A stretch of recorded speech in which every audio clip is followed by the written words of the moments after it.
ख़ासकर मुसलमानों से ये गुजारिश है, ये अपील है कि लॉकडाउन अगर ख़त्म भी हो जाता है, अगर सरकारी तौर पर इसको ख़त्म भी कर दिया जाता है, तो भी मैं ये चाहूँगा,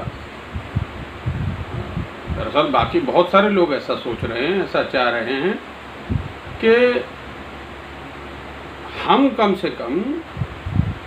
इस महीने के आखिर तक एक अपने तरीके का लॉकडाउन मेंटेन करें, जो आज तक हम कर रहे थे। जैसा चल रहा था कि घर से बिना वजह नहीं निकलना है, घर पर रहना है, और जब स्कूल बंद हैं, कॉलेजेस बंद हैं और आपको बाकी ज़रूरियात के सामान मिल रहे हैं, खाने पीने का कोई ऐसा मसला नहीं हो रहा है जिनके साथ वो घर पर रह सकते हो 31 तक कम से कम। अब रहा ईद,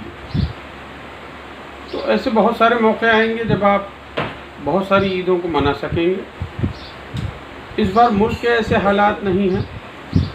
कि इस तरह की बात के लिए कोई रिस्क लिया जाए, इसलिए मैं आपसे ये इल्तिजा करूँगा, ये गुजारिश करूँगा कि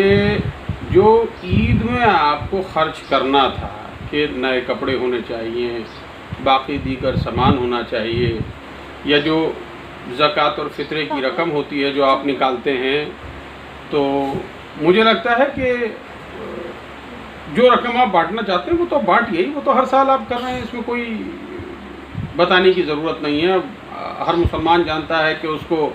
एक हिस्सा जो है वो ज़कात और फ़ितरे का निकालना है। ज़कात का एक तरीका है निकालने का आमदनी में से और उसकी सेविंग्स में से, जो अल्लाह का बताया वो तरीका है, और फ़ितरा वो जो फ़ितरे की रकम है इस साल जितनी होगी वो आपको पर हेड के हिसाब से जितनी दी जाती है।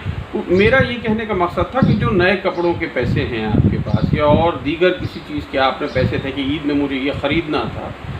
उन पैसों का इस्तेमाल आप ऐसे कर सकते हैं कि जो आपके अड़ोस पड़ोस में लोग हैं, बहुत दूर मत जाइए, बड़े एनजीओ को मत ढूंढिए, टीवी पर मत देखिए इनको दे दीजिए उनको दे दीजिए, या और कोई अखबारों में इश्तिहार आ जाए कि हम ऐसा कर रहे हैं वैसा कर रहे हैं। नहीं कर रहे हैं, सब अपने तौर पर कर रहे हैं, मैं किसी को बुरा नहीं कह रहा। मेरे कहने का मकसद ये है कि आप अपने अड़ोस पड़ोस के लोगों को देखिए जो तकलीफ़ में हैं, परेशान हैं।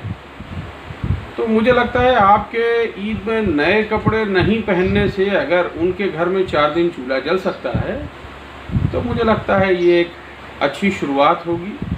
और मुझे लगता है इससे अल्लाह भी खुश होगा कि आपने एक अच्छा काम किया, नेक काम किया।